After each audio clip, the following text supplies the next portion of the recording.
On a Sunday night in 1971, the President of the United States went on television and broke your money. Nobody who was alive fully understood what had just happened.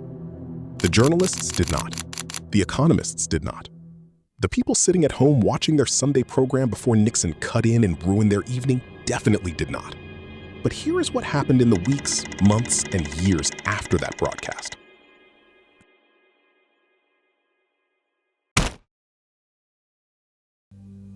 Your rent went up. Your groceries went up. The house your parents bought for $25,000 is worth $500,000 today, and you cannot afford it on your salary. The government started borrowing money it will never pay back. The gap between the people who own things and the people who earn wages started widening and has not stopped widening since. All of it. Every financial problem you can name right now. It leads back to 11 words spoken on a Sunday night by a man who called the whole thing temporary. It was not temporary. So in 1944, 44 countries sent delegates to a hotel in Bretton, New Hampshire, and spent 3 weeks designing something new. What they built was elegant. Every currency in the world would be fixed to the US dollar. Stable exchange rates. Predictable. And the dollar itself was fixed to gold. 1 ounce equaled $35. Always. Any country in the world could hand America $35 and walk away with an ounce of gold. Guaranteed. That guarantee was everything. Your dollar was a claim on something real, sitting in Fort Knox. And because every other currency was fixed to the dollar, every other currency was indirectly backed by that same gold. This held the world economy together for 25 years. Then, it started cracking. The problem Nixon walked into. Through the 1960s, America was spending money it did not have. Vietnam, social programs, the space race. To cover all of it, the US was printing dollars and pushing them out into the world. Foreign governments started noticing. They looked at how many dollars were in circulation and compared that to how much gold was actually in Fort Knox. The numbers did not line up. America had printed more dollars than it had gold to back them. France worked this out first. De Gaulle started converting French dollar reserves into gold at the official rate as fast as the rules allowed. Other countries followed. Gold was walking out of Fort Knox. By 1971, the US had enough to cover maybe 22 cents of every dollar in existence. The system was not broken yet, but anyone paying attention could see where it was heading. Nixon was paying attention. On August 13th, a Friday, Nixon pulled 15 advisors into Camp David and told nobody outside that room what was happening. No allies, no foreign governments, the International Monetary Fund. The institution literally created at Bretton Woods to handle exactly this kind of situation, found out the same way everyone else did. They worked through the weekend. Sunday night, Nixon cut into regular television. Americans expecting their Sunday program got the president instead. He talked for 18 minutes. Most of it was about wages and the general state of things. Then he said 11 words. I have directed Secretary Connally to suspend the convertibility of the dollar. That was it. No explanation of what it meant, no acknowledgement of the system he was dismantling, no mention of the 44 nations who had built their financial futures on the assumption that this deal would hold. 11 words, and he moved on. The gold window closed, effective immediately. Any country expecting to swap dollars for gold at $35 an ounce was told without warning that the arrangement was over. Nixon called it temporary. It was not temporary. Here is the thing that confuses people. Nothing looked different the next day. Shops were open, wages came in, prices looked normal. You could not feel it. But underneath everything, something had shifted that would never shift back. Your dollar was now backed by the promise of the US government and the willingness of everyone else to keep accepting it. Just faith. Institutional faith, the kind that works right up until it does not. Other countries tried to hold the old system together.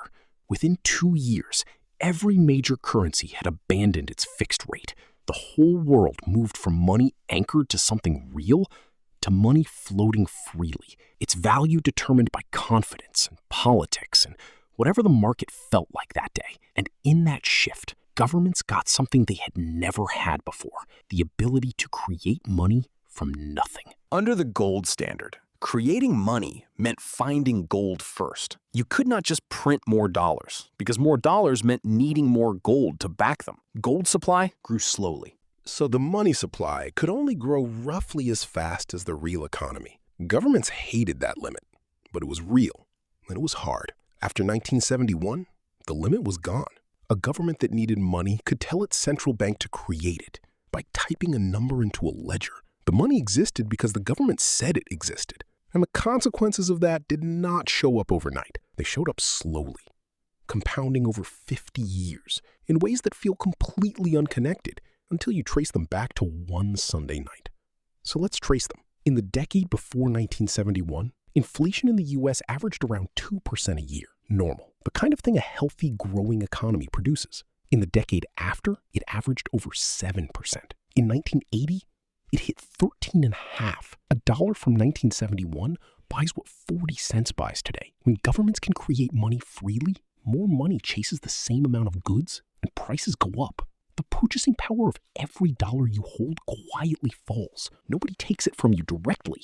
It just happens every year, like a tax nobody voted for. It has not stopped since 1971. When Nixon closed the gold window, the U.S. national debt was around $400 billion. Today, it is over $33 trillion. The thing that limited borrowing was removed. When your currency needs gold behind it, you cannot borrow forever because borrowing creates dollars, and dollars need gold. When your currency needs nothing behind it, you can borrow as much as the world will let you borrow. And the world, it turns out, will let you borrow an extraordinary amount when your currency is the one everyone needs to settle international trade. The debt ceiling gets raised every time, because the alternative is admitting the number cannot keep growing, and nobody who holds power wants to say that out loud. In 1971, the median house in the U.S. cost around $25,000. Median household income was around $10,000. A house cost roughly 2.5 years of your salary. Today, the median house is around $420,000.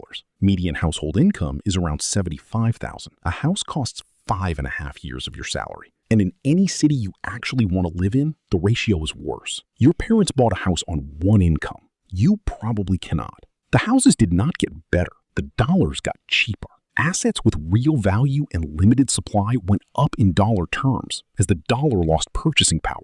The people who owned houses before 1971 got wealthy by accident. The people born after got the bill. Here is the part that does not get said clearly enough. Inflation does not hurt everyone the same way. If you own assets, a house, stocks, land, inflation makes those worth more dollars over time. Your wealth grows because the measuring stick got shorter.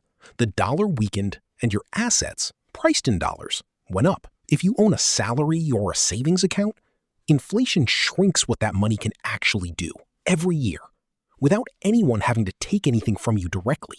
The wealthy own assets. Most people own salaries. Since 1971, assets have gone up dramatically. Wages have grown far more slowly. The gap between the two groups has widened every single year. This is not a side effect. This is what the system produces automatically. 2008, 2020, every crisis since.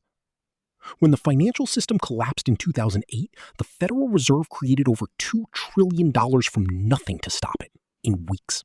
When the pandemic hit in 2020, America created over $4 trillion in months. Checks, bailouts, loans that got forgiven, money that did not exist in January 2020 existed by April, and then prices rose.